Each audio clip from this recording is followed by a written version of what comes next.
Hello everyone, good evening, welcome back to my channel. নতুন একটা ভিডিওর সাথে সকলকে অনেক স্বাগত।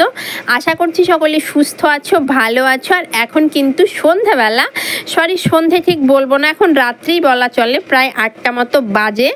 আর যারা এসেছে তাদের আসার কথা ছিল তোমার সন্ধ্যাবেলা করে, তো আমরা আসছে করে ওয়েট করে করে চলে গেছিলাম বাড়ির কাছে, কেননা বাড়িটাতে জল দিতে হয় ছাদে। তোমার যেহেতু ইট গাঁথেনি, একটু করে উঁচু করে দিয়েছে না, তো দিনে তোমার দুবার করে জল না দিলে ছাদে কিন্তু জল থাকে না। তো সেখানেই ওর পাপা জল দিচ্ছিল, তো হঠাৎ করে ফোন করলো। তো আমরা আবার তাড়াহুড়ো করে বাড়ি এলাম। বাড়ি এসে সামান্য একটু মিষ্টি, জল, ঠান্ডা যা যা ছিল আমার ভান্ডারে সমস্ত কিছু দিয়ে আপ্যায়ন অন্তত সারলাম। আর এনারা হচ্ছে কাঠের মিস্ত্রি, মানে যেখানে আমরা কাঠ দেখতে গেছিলাম দরজার ফ্রেমের জন্য, তো সেখান থেকে এসেছে মাপঝোঁক নিতে। তো প্রথমে বাড়ি নিয়ে এসেছি, তারপরে একটু চা মিষ্টি খাইয়ে তারপরে বাড়ির ওখানটাতে গিয়ে মাপঝোঁক নিয়ে ওনারা বাড়ি চলে গেছিলেন। আর এখন সকালবেলা, আজ না সকালবেলা করেই তোমার কারেন্ট চলে গেছে। আর কারেন্ট চলে গেলে আমার মহারাজার কিন্তু মোটেই ঘুম হবে না, যতই তুমি হাত পাখা দিয়ে বাতাস করো না কেন। তো আমাদের সঙ্গে চলে এসেছে বাড়ির কাছে। আর মোটামুটি তোমার এখন 8টা সাড়ে 8টা মতো বাজে। সকালবেলা একটু চা, বিস্কিট, মুড়ি এগুলোই খেয়ে আমরা চলে এসেছি। আর ইনি হচ্ছে আমাদের হেড মিস্ত্রি, দেখতে পাচ্ছ হাতে একটা টেপ নিয়ে তোমার ইট, কাঠ, বালি, পাথর যত যা আছে সবকে এদিকে মেপে মেপে বেড়াচ্ছে। আর আজকে আমাদের মিস্ত্রি রয়েছে ঘরে, এই যে দেখছো তোমার এখানে ইট গাঁথনি চলছে, যেহেতু শাটারটা লাগানো হবে গ্যারেজের, তো তোমার গাইড বসানো হবে। তাছাড়াও কিছু টুকটাক কাজ রয়েছে বাড়িতে, যেমন তোমার রান্নাঘরের জানালাটা না অনেকটা নিচু করা হয়েছে, তো জানালাটা আরও 2-4টে ইট গাঁথতে হবে। তারপরে বাথরুমের জানালাটাও সেম। তো এই কাজগুলো দাঁড়িয়ে থেকে করাতে হবে, যেহেতু প্লাস্টার শুরু হয়ে যাবে। তো এই কাজগুলো এখন না করালে কিন্তু একদমই নয়। তো যে কারণে আমরাই হেড মিস্ত্রিকে বলেছিলাম যে আজ লেবার মিস্ত্রি আমাদের এখানে দেওয়ার কথা, তো সেই মতোই কাজ চলছে। তো ওখান থেকে এখন এলাম বাড়ি। আর আসার পথে তোমার 2-4টে লুচি মিষ্টি নিয়ে এসেছি, কেননা সকালবেলায় মুড়ি চা খেয়ে গেছিলাম, তো সেটা হজম হয়ে গেছে। আর এখন একটু খিদে পাচ্ছে, তো বাড়ি এসে এখন রান্না বান্না বসাবো। তোমার অনেকটাই লেট হয়ে যাবে, এতক্ষণ মানে খালি পেটে থাকা সম্ভব নয়। তো অল্প করেই এনেছি, আমি 2-1টা খাবো, আহিল 2-1টা খাবে, ওর পাপা হয়তো বা খাবে না। তো এখন দেখছো 10:30 প্রায় বাজতে যায়। রান্না করতে করতে না হলেও আমার প্রায় 12টা হয়ে যাবে। তো এতক্ষণ পর্যন্ত মোটেই খালি পেটে থাকতে পারবো না, যে কারণেই এই ব্যবস্থা। তো এসে আগে লুচিটা খাবার আগে আমি এইদিকে রান্নাটা বসিয়ে দিয়েছি, যেহেতু আমার রাত্রেই সমস্ত কাটাকুটো একদম রেডি থাকে। তো রান্না বসাতে কিন্তু আমার সময় লাগে না। এখানে এই যে সেদিন মাটনের যে টেংরিগুলো এনেছিলাম, তো সেটা এখানে ভালো করে রসুন, তেল, লঙ্কা, পেঁয়াজ, গরম মশলা, মানে যত যা দেওয়ার সমস্ত কিছু দিয়ে এখানে তেলের উপর একটু ভাজা ভাজা করে নিচ্ছে। আর এই দিকে বানিয়েছি দেখো চা, 1 ফ্লাক্স হয়ে গেছে, তার উপর আবার 1 গ্লাস থেকে গেছে, মিস্ত্রিদের জন্যই বানানো হয়েছে চা। তো এইদিকে চা, কাপ আমি সমস্ত কিছু ওর পাপাকে রেডি করে দিয়েছি। আর ও বেচারা কি করেছে বলো তো, আজ না আমি ব্যাগে ঢুকিয়ে দিইনি, এগুলো জাস্ট এভাবে দিয়ে এদিকে আহিল বেটা আমার একাই খাচ্ছে। লুচি মিষ্টি পেলে ওর তো মহা আনন্দ। এইদিকে ওর পাপা চলে গেছে, চায়ের ফ্ল্যাক্স রেখে চলে গেছে মিস্ত্রিদের চা দিতে। তো আমি তারপরে ফোন করে বলছি যে তুমি চায়ের ফ্ল্যাক্স নিয়ে গেছো, তো তারপরে ব্যাগ খুঁজে দেখা যে না, চায়ের ফ্ল্যাক্স নেই, এই করেছে কাণ্ড। তো যাই হোক, এইদিকে আমি চলো রান্নাবান্নাটা ঝটপট সারছি, কেননা আমিও যাব বাড়ির ওইখানটাতে একটু রান্নাগুলো করে রেখে। তো এইদিকে বেগুন ভাজলাম, আর বেগুন ভাজার কড়াইতেই এইদিকে আমি একটু মুগ ডাল একটু করে ঘি দিয়ে লাল লাল করে ভেজে নিচ্ছি। ওই কড়াইতেই ভাজছি বলে একটু কালো কালো হয়ে গেছে, মানে ধোয়া টোয়ার অত আমি টাইম পাইনি। আর এইদিকে তোমার টেংরিটা দিয়েছিলাম প্রেসার কুকারে, তাহলে না হাড়গুলো খুব সুন্দর সেদ্ধ হয়ে যায়, একদম চিবিয়ে চিবিয়ে খেতে না সেই লাগে। তো এইদিকে আমি 10-12টা মতো সিটি দিয়ে নিয়েছি। আর আমার এই প্রেসারটা অনেকটা বড়, তোমার 5 লিটারের। তো রান্না করলে সমস্ত কিছু এই তলাতে একটুখানি হয়ে রয়ে যায়। তো আমার না একটা ছোট্ট প্রেসার রয়েছে তোমার 1 লিটারের মতো, তো ওটা যে কোথায় রয়েছে এখন আমি খুঁজেও পাই না।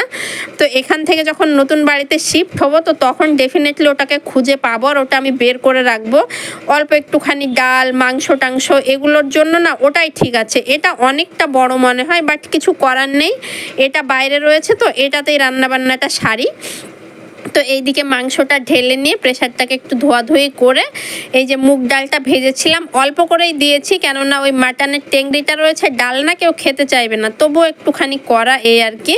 তোর মধ্যে একটুখানি লঙ্কা, পেঁয়াজ আর একটুখানি রসুন দিয়ে দিলাম, ব্যাস। এবার 2-4টে পটাপট করে সিটি দিয়ে নিলেই ডালটা কিন্তু খুব সুন্দর সেদ্ধ হয়ে যাবে। আমি এমনিতে ডাল প্রেশারেই সেদ্ধ করি, আর প্রেশার মাজার যদি কখনো কখনো আলসি হয় তাহলে কিন্তু ভাতের মধ্যে দিয়ে দিই এই আর কি। তো এইদিকে রান্নাটা বসিয়ে এলাম ঘরের কাজ করতে, আর আমি তো অনেকটাই লম্বা, তোমার মশারি খুলতে গিয়ে মানে আর খুলতে পারছি না, হাত পাচ্ছি না, এরকম একটা অবস্থা হয়েছে।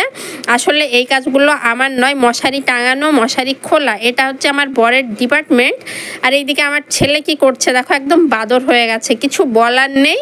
তো যেটা বলছিলাম আমার বরের ডিপার্টমেন্ট, তো এটা আজ আমাকে সামলাতে হচ্ছে, কেননা ওই যে মিস্ত্রিদের ছোটোখাটো কাজ রয়েছে যেগুলো দেখে মানে করিয়ে নিতে হবে, ওদের বলে এলে কিন্তু হবে না, নিজে দাঁড়িয়ে থেকে করাতে হবে। যে কারণে ওর পাপা মানে আসেইনি, আমাদেরকে লুচি টুচিটা দিয়ে ও আবার চলে গেছে, বলে গেছে রান্না হলে ফোন করতে, এসে খেয়ে যাবে। তো সমস্ত কাজ ধরো আমাকে একা করতে হচ্ছে, আর শরীরটাও ভালো নেই, মানে আগের মতো না আর কাজবাজ করতে পারি না, যদিও আগের থেকে এখন অনেকটাই ভালো আছে। তবে দেখছি মাঝে মাঝে বুকে ব্যথা ট্যাথাগুলো না হচ্ছে, জানি না কি থেকে। আমি তো ভাবছিলাম হয়তো গ্যাস থেকে, আর ছবি টবি করবো না, তো ভাবছি না, ছবি টবি আমাকে করাতেই হবে।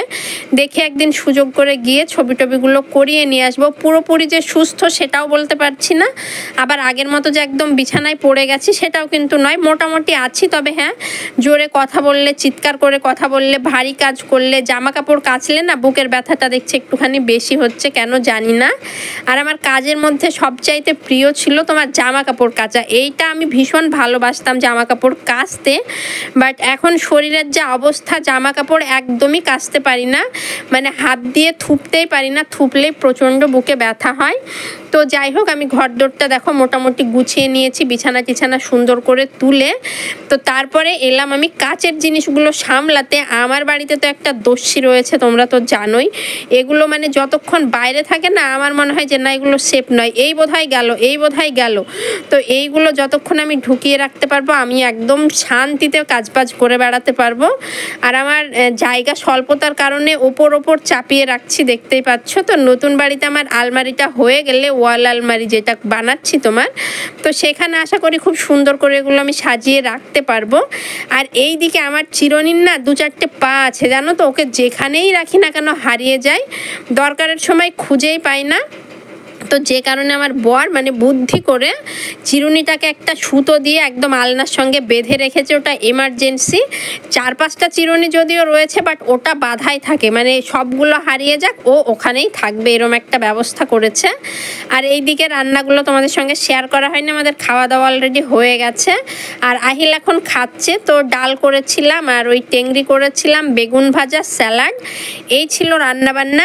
খাওয়া দাওয়া করে মোটামুটি মানে অর্ধেক কাজ করেছি, অর্ধেক কাজ ফেলে রেখেই চলে এলাম বাড়ির কাছে। আর এখানে চলছে প্লাস্টার, সেদিন তোমাদের বললাম না মিটার বসবে, যে কারণে এই সিঁড়ির ওয়ালটা প্লাস্টার করা হয়েছিল, বাট প্লাস্টার একদমই ভালো হয়নি। আমি মিস্ত্রিদের দোষ দেব না, কেননা যে বালিটা ছিল সেটা প্লাস্টারের বালি নয়, তোমার মোটা বালি। তো এত বাজে প্লাস্টার হয়েছে, তো আমার পছন্দ হয়নি। সেই প্লাস্টারকে চটিয়ে আবার নতুন করে প্লাস্টার করা হচ্ছে। ওর পাপা আবার বালি টালি গিয়ে নিয়ে এলো। তবে হ্যাঁ, মিস্ত্রিদেরও একটা ভুল ছিল, বালিটাতে যদি নাই হবে ওরা আগেই বলতে পারতো, তাহলে বালি নিয়ে এসে করা হতো। যাকে ওরা আর কিছু বলেনি, ওই বালি দিয়েই করে দিয়েছে। তো আবার ডবল করে করা হলো। আর এই দিকে এই যে পাথরগুলো দেখো ছাদে তোলা হচ্ছে, যে পাথরগুলো এক্সট্রা রয়ে গেছে, কেননা পাথরের কাজ কিন্তু আর নেই, ছাদ ঢালাই হয়ে গেছে, মানে পাথরের কাজ কমপ্লিট, বাট অনেকগুলোই পাথর রয়েছে। তো আমরা ভাবছি একদম দোতলা পর্যন্ত এই কলমগুলোকে তুলে নেব সেই মাপে। এই যে রডও দেখো তোমার বড় বড় করেই কেটে রাখা হয়েছে, তো একদম কলমগুলো তুলে রাখবো, তাহলে এরপরে যখন দোতলা করব তখন কিন্তু গাঁথনি করে ছাদ ঢালাই করলেই কমপ্লিট হয়ে যাবে। আর রডগুলো না এভাবে বেরিয়ে থাকলে মরিচা পড়ে যায়, রডগুলো নষ্ট হয়ে যায়, সেই কারণে কারণেও আরও বলতে পারো। আর এইদিকে আমার বরমশাই মিস্ত্রিদের সঙ্গে কিন্তু সমান তালে, ও যতক্ষণ থাকে ওদের মানে যা হেল্প লাগে করে দেয়, হাতে হাতে কাজবাজ সমস্ত কিছু করে দেয়। তো এইদিকে আমি চলে এলাম বাড়ি, কেননা ওই যে অর্ধেক কাজ ফেলে রেখে গেছিলাম সেই জন্যই। আর এসে দেখি এই যে বাথরুমে দেখো একদম টাইলসটা ঝকঝক করছে। আসলে এই দিক দিয়ে না জল ঝরতো, তোমার একটা সময় জল ঝরতে ঝরতে দেখি মানে পুরো আয়রনের মতো এই যে এরম হয়ে গেছে। তো এটা আঙুল দিয়ে মানে চিমটালে দেখছি এগুলো উঠে যাচ্ছে, এই যে এইভাবে করছে আর সমস্ত ঝরে ঝরে পড়ে যাচ্ছে। বাট সবগুলো উঠলো না, এই মিডিলের জায়গাটা খুব সুন্দরভাবে উঠে গেছে। আর এইগুলো যদি তোমার হাতে ঢুকে যায় না এত ব্যথা হয়। একবার তোমার এভাবে তুলতে গিয়ে আমার নোকে ঢুকে গিয়ে মানে সেই হাত যে আমি কতদিন নাড়াতে পারিনি কি আর বলবো। তো তারপরে বুদ্ধি করে নিয়ে এলাম এই স্ক্রু ড্রাইভারটা, তো সেটা দিয়েও হলো না, মানে আর উঠলোই না। যেটা ওঠার সেটা তোমার নিজে থেকেই উঠে গেছে। এই যে অনেকগুলো দেখো, অনেকগুলো আমি ঝরিয়ে ফেলেছি। আর এইদিকে আমার কাজ বাড়ানোর জন্য এই যে চলে এসেছে আমার ছেলে, স্ক্রু ড্রাইভারটাকে আমার হাত থেকে নিয়ে এই যে ও খোঁচাতে আরম্ভ করেছে। ও নাকি তুলবে, আমার দ্বারাই যেটা হচ্ছে না সেটা নাকি ওর দ্বারা হবে। তো দেখতেই পাচ্ছ একদম গায়ের সমস্ত শক্তি দিয়ে অনেক চেষ্টা করেছে, বাট বেচারা আর পারেনি। আর উঠবেই তো না, ও চেষ্টা করে আর কি করবে বলো। তো যাই হোক, এদিকে কিছু জামা কাপড় ভিজিয়ে রেখে গেছিলাম, এগুলো তোমার এখন আমি ধুয়ে দেবো। বাট ওই যে আমি থুপতে পারবো না, জাস্ট দুই হাত দিয়ে একটু কচলে নিলেই হয়ে যাবে। সবই আহিলের পরা জামা, নোংরা তো হয় না, জাস্ট একটু ঘেমে টেমে যায় এই আর কি। কাচাটা না এখন আমার কাছে সবচাইতে কঠিন কাজ হয়ে গেছে, যেটা আমি একসময় খুব ভালোবাসতাম। আর এইদিকে দেখছো শাড়ি, তো কাল আম্মু এসেছিল রাত্রে, আম্মু আব্বু ওদের আজ কলকাতা যাওয়ার কথা ছিল ডক্টর দেখাতে। তো রাত্রিবেলা এসে রাত্রিটুকুন ছিল, যেহেতু ভোরবেলা করে এখান থেকে তোমার যেতে হয়েছে, তো এখান থেকে স্নান টান করে ভোরবেলা করে বেরিয়ে গেছে। আর এইদিকে শুকিয়েও গেছে, এত রোদ পড়ছে তোমার কেচে দিয়ে গেছে। এদিকে বোধ হয় 10টা 11টা না হতে একদম শুকিয়ে পুরো কাঠ হয়ে গেছে। আর আমি যা যা ধোয়াধুয়ি করলাম এগুলো এখানেই সব দিয়ে দিচ্ছি ডাইনিংয়ে। ছাদে তো আর যাবই না এই রৌদ্র গরমে। মানে কিছুদিন ঠান্ডা পড়লো তোমার, এই 2 দিন ধরে এত ভ্যাপসা গরম কি বলবো, মনে হচ্ছে যেন আবার সেই 40 ডিগ্রি তাপমাত্রা ছুঁই ছুঁই অবস্থা।